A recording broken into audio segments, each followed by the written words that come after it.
Magandang balita, Pilipinas. Sa ngayon, dapat bumaba na ang presyo ng fuel. Dapat ay papasok na sa Pilipinas ang fuel supply.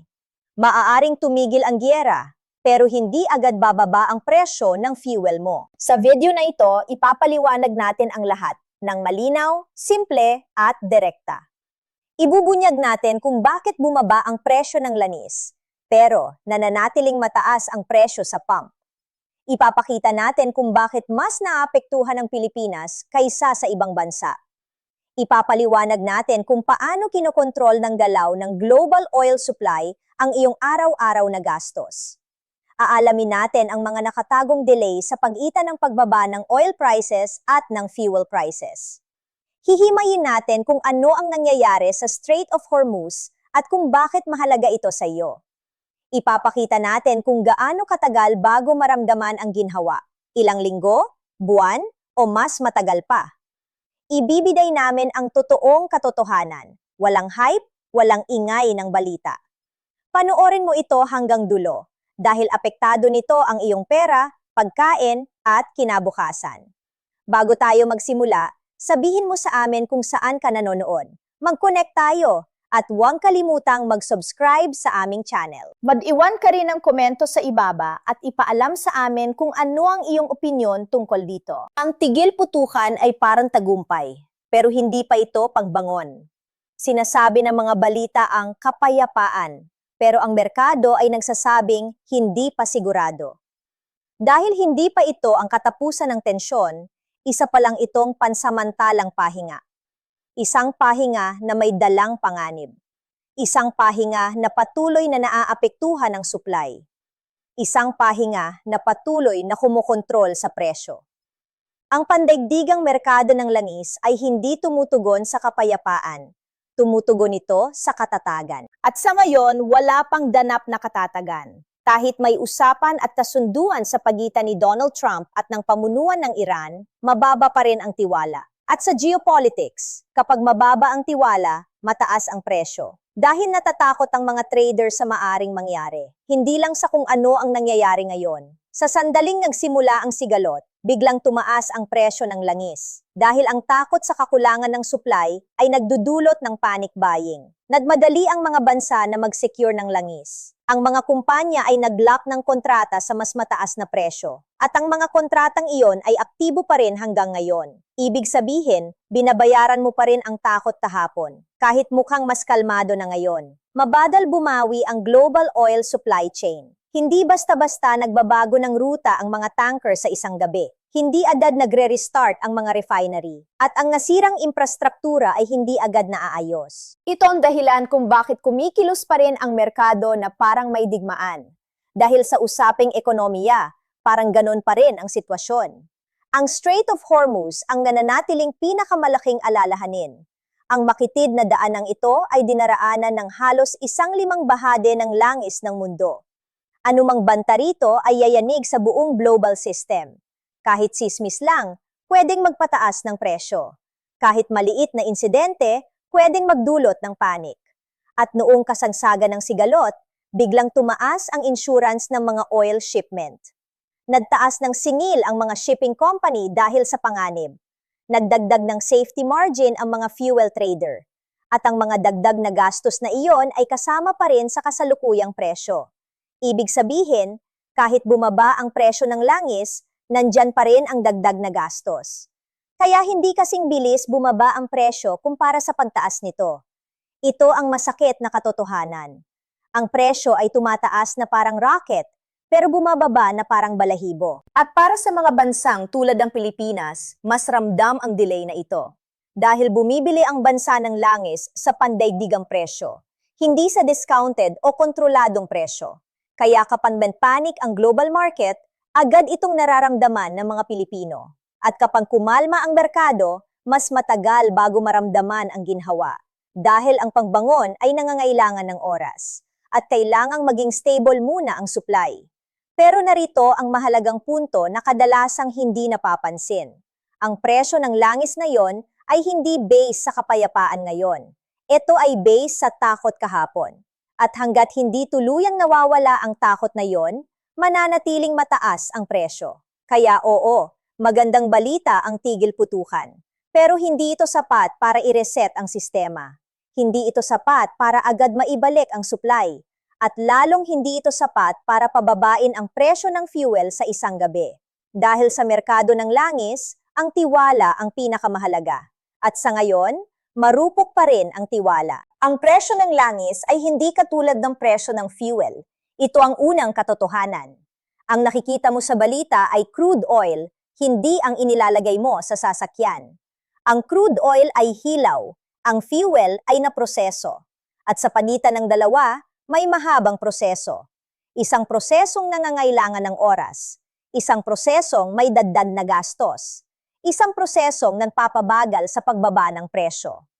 Kapag bumaba ang presyo ng langis na yon, hindi ibig sabihin bababa agad ang fuel bukas. Dahil kailangan munang iproseso ang crude oil. Gawing gasolina, gawing diesel, gawing enerhiyang magagamit. At ang mga refinery ay hindi agad nanpapalit ng presyo. Nanpoproseso sila based sa lumang stock, lumang supply, lumang kontrata.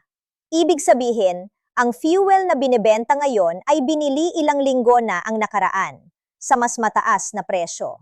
Kaya hindi basta-basta makakapagpababa ng presyo ang mga istasyon, dahil malulugi sila.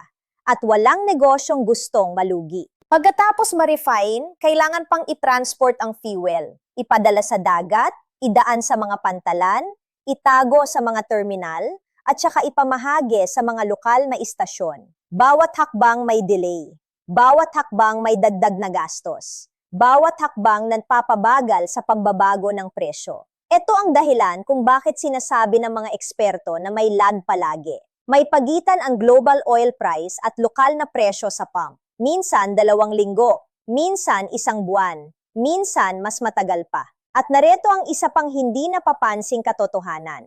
May tinatawag na pricing cycles ang mga fuel company. Hindi araw-araw ang galaw ng presyo. Sa Pilipinas, kadalasang lingguhan ang adjustment. Hindi agad-agad, hindi real-time. Kaya kahit bumaba ng malaki ang presyo ng langis, dahan-dahan ang galaw ng fuel. Dahil ganoon nakaayos ang sistema. At dito nagiging mas seryoso ang usapan. Maaaring bumaba ang presyo ng langis, pero nananatiling mataas ang ibang gastos. Mataas pa rin ang shipping cost. Mahal pa rin ang insurance. Magastos pa rin ang seguridad. Dahil hindi pa rin ganap na stable ang reyon. Kahit may tigil putukan.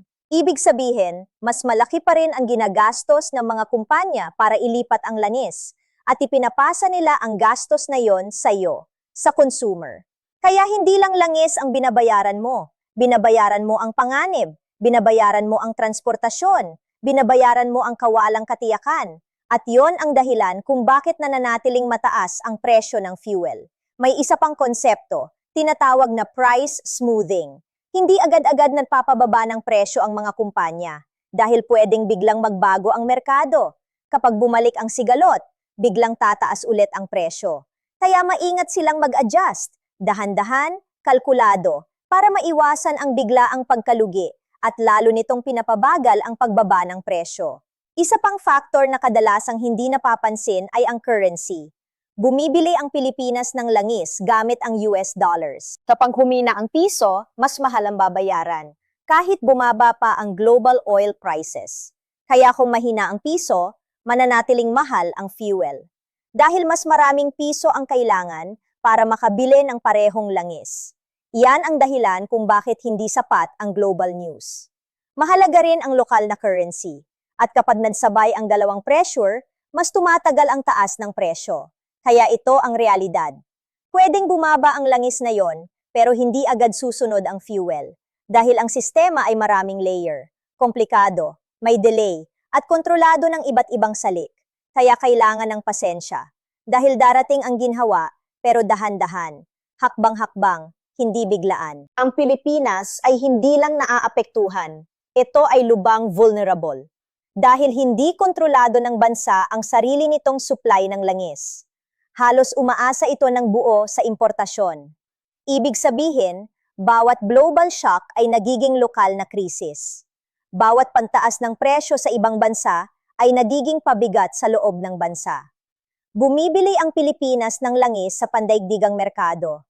Presyo sa US dollars, Kinokontrol ng international supply at demand, hindi ng lokal na pulisya, hindi ng lokal na produksyon, at iyon ang pinakamalaking kahinaan. Ang mga bansang may sariling langis ay kayang saluhin ang epekto. Kaya nilang kontrolin ang supply, kaya nilang i-regulate ang presyo sa loob ng bansa. Pero hindi yon kayang gawin ng Pilipinas dahil kailangan nitong bumili kung anuman ang inaalok ng global market sa presyong ibinibigay nito. At kapag may sigalot sa mga oil-producing regions, agad tumataas ang presyo. Kasama rito ang tensyon na may kinalaman sa Iran. Dahil ang Iran ay nasa isa sa pinakamahalagang oil zones sa mundo. At kapag nalalagay sa panganib ang supply mula roon, tumataas ang global prices. At kapag tumaas ang global prices, agad itong nararamdaman ng mga Pilipino. Tumataas ang presyo ng fuel. Sumasabay ang gasto sa transportasyon.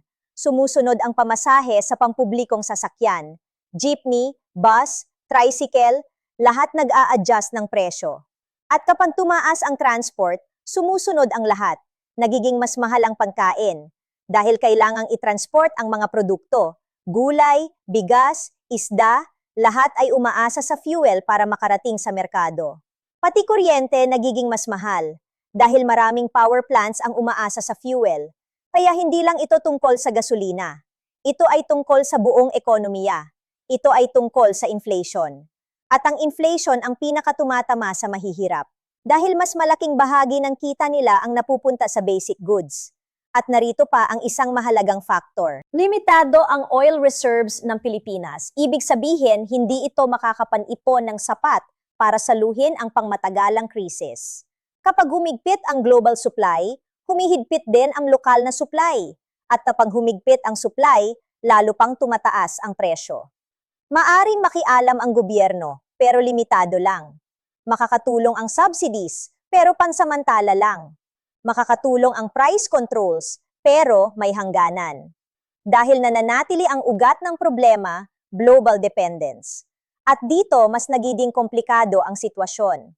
Nakikipagkumpitensya ang Pilipinas sa ibang bansa para sa langis. Mas malalaking ekonomiya ang bumibili ng mas malaki. Minsan, mas maganda pa ang presyo na nakukuha nila. Kaya ang mas maliliit na bansa, mas napapamahal. O mas naghihintay. Kaya sa panahon ng krisis, hindi nauuna ang Pilipinas. Bahagi ito ng global competition. At ang kompetisyong iyon ang lalo pang nagtutulak ng presyo pataas. Isa pang factor ay logistics. Ang pagdadala ng langis papuntang Pilipinas ay nangangailangan ng oras at gastos at panganib, lalo na kapag may global tension. Nagiging hindi sigurado ang shipping routes, tumataas ang insurance, at nagiging karaniwan ang delay. Lahat ng iyon ay dagdag gastos, lahat ng iyon ay dagdag pressure, lahat ng iyon ay nanpapanatiling mataas ang presyo. At ito ang realidad na kailangang maunawaan ng mga Pilipino. Kahit bumaba ang global oil prices, hindi agad bumababa ang lokal na presyo. Dahil ang kasalukuyang supply ay binili sa mas mataas na presyo. Dahil nananatiling mataas ang transport costs. Dahil apektado pa rin ng galaw ng currency. Kaya mas mabagal ang ginhawa, pero mas mabilis ang epekto. Iyan ang imbalance. Iyan ang hamon. Iyan ang realidad ng isang import-dependent na ekonomiya. Kaya kapag nakarinig ka ng good news sa global level, mag-isip muna. Dahil ang magandang balita ay hindi laging nangangahulugan ng agarang ginhawa sa lokal. Lalo na para sa bansang tulad ng Pilipinas, kung saan direktang kinokontrol ng global events ang lokal na gastos. Maaring tumigil ang giyera, pero sira pa rin ang sistema. Dahil ang merkado ng langis ay hindi umaasa sa balita, umaasa ito sa supply. At sa ngayon, nasira pa rin ang global supply. Sa panahon ng sigalot na kinasasangkutan ng Iran, maraming daloy ng langis ang naapektuhan. Nabanta ang mga export route, naging delikado ang mga shipping lane, gumagal ang produksyon, at may mga pasilidad na nasira o isinara. Nabawasan ng milyon-milyong bariles ang global market. At kapag bumaba ang supply, agad tumataas ang presyo. Pero ito ang problema. Kapag nawala ang supply, hindi ito agad napapalitan. Ang produksyon ng langis ay hindi parang switch na pwedeng buksan. Kailangan ng oras para muling paandarin ang mga oil well. Kailangan ng oras para ayusin ang infrastruktura. kailangan ng oras para maging stable ulit ang operasyon. At hanggat hindi yun nangyayari, mananatiling kulang ang supply. Kahit tumigil ang labanan, kahit may usapan, kahit humupa ang tensyon, dahil nagawa na ang pinsala. At ang pagbangon ay nangangailangan ng buwan, hindi araw. Ngayon, pag-usapan natin ang tiwala. Malaki ang papel ng tiwala sa merkado ng langis. Kapag kampante ang mga trader, nagiging stable ang presyo. Kapag hindi sigurado, tumataas ang presyo. Sa ngayon, marupok pa rin ang tiwala. Dahil hindi pa permanente ang tigil putukan. Dahil pwedeng bumalik ang tensyon anumang oras. Dahil isang insidente lang, pwedeng magdulot ng panibagong pagtaas ng presyo.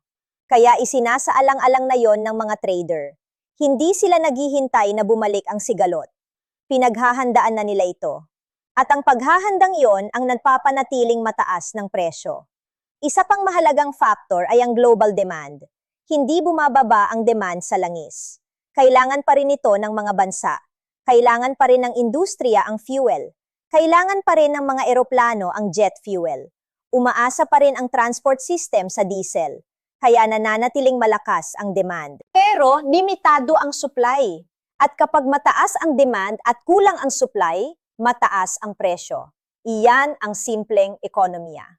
Ngayon, mas palalimin pa natin. Kahit ang mga bansang wala sa sigalot ay naaapektuhan. Dahil ang langis ay global commodity. Ang nangyayari sa isang reyon ay naaapektuhan ang buong mundo. Kasama rito ang Strait of Hormuz. Ang makitid na daanang ito ay isa sa pinakamahalagang ruta ng langis sa mundo. Kapag may panganib dito, nalalagay sa alanganin ang global supply. At noong kasagsagan ng sigalot, lalo pang tumaas ang panganib. Kahit na yon, hindi pa ito ganap na nawawala. Ibig sabihin, maingat pa rin ang mga shipping company. Mas mataas pa rin ang insurance ng mga tanker. Binabantayan pa rin ang mga ruta at posible pa rin ang delay. Lahat ng iyon ay dagdag gastos. Lahat ng iyon ay dagdag pressure. Lahat ng iyon ay pumipigil sa mabilis na pagbaba ng presyo. May isa pang factor, market psychology. Naalala ng merkado ang mga shock kahit tapos na ang pangyayari. Kahit humupa na ang tensyon, nanatiling maingat ang mga trader, nanatiling alerto ang mga investor, nanatiling defensive ang mga kumpanya, at ang pagiging maingat na ito ang nagpapabagal sa pagbaba ng presyo dahil walang gustong mabigla muli. Ngayon, dagdagan pa natin. Ang mga oil-producing countries ay maingat din sa pag-manage ng supply. May ilan na binabawasan ang produksyon para mapanatiling stable ang presyo. May ilan na nag-hold ng supply para protektahan ang kita. Dahil kapag mababa ang presyo, apektado ang kanilang ekonomiya. Kaya kahit matapos ang sigalot, hindi agad tataas ang supply. Dahil kontrolado ng mga producer kung gaano karaming langis ang ilalabas sa merkado. At ang kontrol na iyon ang nakakaapekto sa presyo. Ngayon, pagsamahin natin ang lahat. Nasirang supply, mataas na demand, global na kawalang katiyakan, panganib sa shipping, takot ng merkado, kontroladong produksyon, lahat sabay-sabay. Lahat nagtutulak na manatiling mataas ang presyo. Kaya ito ang realidad. Hindi sapat ang tigil putukan para agad pababain ang presyo. Dahil kailangan munang gumaling ang sistema, kailangang makabawi ang supply, kailangang bumalik ang tiwala, kailangang maging stable ang logistics, at hanggat hindi pa nangyayari ang lahat ng iyon, mananatiling mataas ang presyo. Ito ang dahilan kung bakit sinasabi ng mga eksperto na mabagal ang pagdating ng ginhawa. Unti-unti, hakbang-hakbang, hindi biglaan, hindi dramatic, hindi overnight, dahil ang merkado ng langis ay hindi lang tumutugon sa kapayapaan. Ito ay bumabangon mula sa matinding pagkagambala, at ang pagbangon ay laging nangangailangan ng oras. Huwag umasa lang agarang ginhawa, umasa sa mabagal na pag-aayos. Inaayos ang sistema, pero hindi ito nagmamadali. Gagalaw ang presyo ng fuel, pero hindi biglaan. Bababa ito, pero paunti-unti. Linggo-linggo, hindi overnight. Dahil ang pagbangon ay nangangailangan ng oras at hindi pa rin sigurado ang global na katatagan. Kaya ang unang dapat asahan ng mga Pilipino ay volatility. Maaring bumaba ang presyo ngayong linggo, tapos tumaas ulit sa susunod. Dahil isang balita lang, pwedeng magbago ang lahat. Isang tensyon lang, pwedeng bumaliktad ang trend. Isang aberya lang, pwedeng muling magpataas ng presyo. Iyan ang kalikasan ng merkado ng langis na yon. Hindi predictable, sensitibo, mabilis mag-react. Ngayon, pag-usapan natin ang timeline. Kung magtatagal ang tigil putukan, maaaring unti-unting bumaba ang presyo. Pero ayon sa mga eksperto, maaari itong tumagal ng ilang linggo hanggang buwan. Hindi araw, hindi agad-agad. Dahil kailangan munang maging normal ang supply. Kailangang maging stable ang shipping. Kailangang bumalik ang tiwala. Saka pa lang, tunay na bababa ang presyo. At kahit mangyari yon, huwag umasa na babalik agad sa dating presyo. Dahil nagbago na ang global na kondisyon, tumaas na ang gastos, napresyuhan na ang panganib. At ang mga salik na yon ay hindi basta nawawala. Ngayon, narito ang dapat gawin ng mga Pilipino. Maghanda, huwag magpanik. Mag-adjust, huwag maggulag-gulagan. Maging aware, huwag padalos-dalos. Dahil hindi lang ito pansamantalang problema. Ito ay pagbabago sa global na galaw ng enerhiya. Magsimula sa mas maayos na pagbabudget. Subaybayan ang gasto sa fuel. Bawasan ang hindi kailangang biyahe. Lanuhin ang ruta ng maayos. Dahil mas mahalaga na ngayon ang fuel efficiency. Bantayan din ang global na balita. Dahil ang nangyayari sa Iran o sa Middle East, nakakaapekto sa araw-araw mong gastos. Kahit mukhang malayo, kahit parang walang koneksyon, direktang konektado ito. Unawain ito ng malinaw. Ang global events na yon ang humuhubog sa lokal na realidad. Isa pang mahalagang bantayan ay ang currency. Kapag humina ang piso, mas nagiging mahal ang fuel. Kahit bumaba pa ang presyo ng langis. Kaya bantayan ang exchange rate dahil apektado rin ito ang iyong bulsa. Ngayon, pag-usapan natin ang tugon ng gobyerno. Maaring magpatupad ng pansamantalang hakbang. Fuel subsidies, tulong sa transportasyon, pagmumonitor ng presyo. Pero panandalian lang ang mga ito. Nakakatulong, pero hindi nito nasusolusyunan ang ugat ng problema. Dahil ang ugat ay global dependence. At hanggat hindi yon nagbabago, mananatiling exposed ang Pilipinas. Kaya mahalaga ang pangmatagalang solusyon, diversification ng enerhiya, renewable energy, pag-develop ng lokal na energy sources. Ito ang tunay na sagot, pero nangangailangan ito ng oras, taon, hindi buwan. Kaya sa maikling panahon, kailangang mag-adjust ang mga Pilipino. Sa mahabang panahon, kailangang mag-evolve ang bansa. Ngayon, ito ang pinakamahalagang punto. Huwag magpadala sa mga headline. Ang good news ay hindi laging nangangahulugan ng agarang ginhawa. Ang ceasefire ay hindi agad pababa ng presyo. Ang peace talks ay hindi pa katumbas ng katatagan. Dahil ang sistema ay patuloy pang bumabangon. At ang pagbangon ay mabagal. Kaya itama ang inaasahan. Manatiling informed, manatiling handa, manatiling realistiko. Dahil marupok pa rin ang global oil market at hanggat hindi ito ganap na nagiging stable, mararamdaman mo pa rin ang epekto. Hindi lang sa fuel, kundi sa presyo ng pagkain, sa pamasahe, sa araw-araw na pamumuhay. Ito ang bagong realidad at ang pag-unawa rito ang iyong pinakamalakas na sandata.